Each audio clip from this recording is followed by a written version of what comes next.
Hello, students. So, in this video, I'm going to talk about synthesis.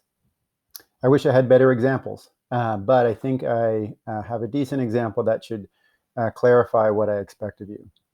So, in the final paper prompt that you'll have a link to, this is what you need to do in your essay. So, you need to synthesize, make this bigger.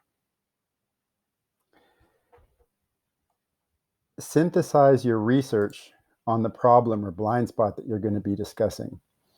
Basically, a synthesis shows that you understand how multiple academic sources are related. In a summary response paper, you had to summarize the one source that you were talking about.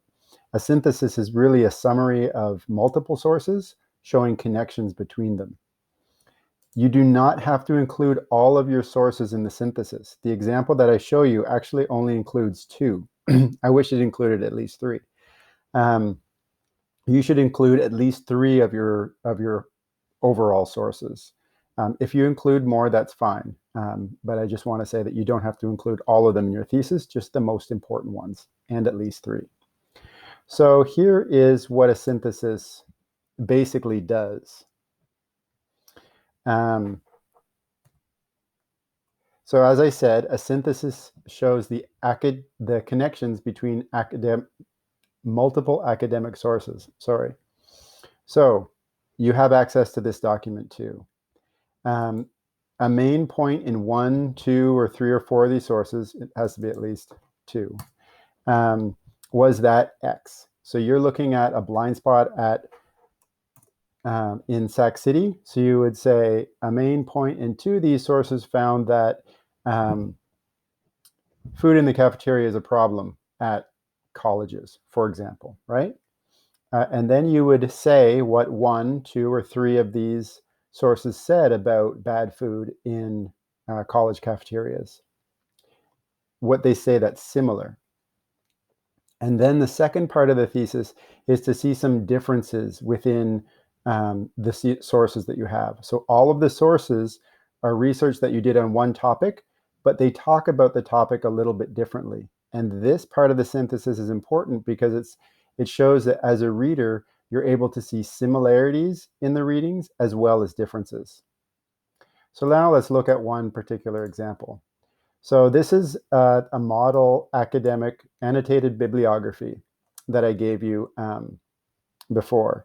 And so the author was talking about, they had 10 resources on one topic. And so you have access to this as well. And then you see how this author used my model. So a main point in 4 of these resources was that the Mexican immigrant community has actively participated and strengthened the California economy from blah, blah, blah.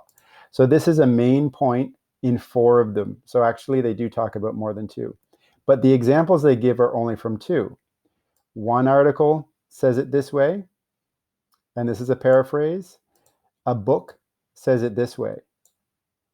And then this is some opinion from the author, and you're allowed to have a little opinion in your synthesis.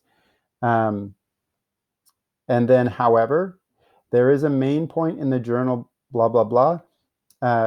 Stephen, who answered my question in a different way, made me reconsider my own perspective as Mexican.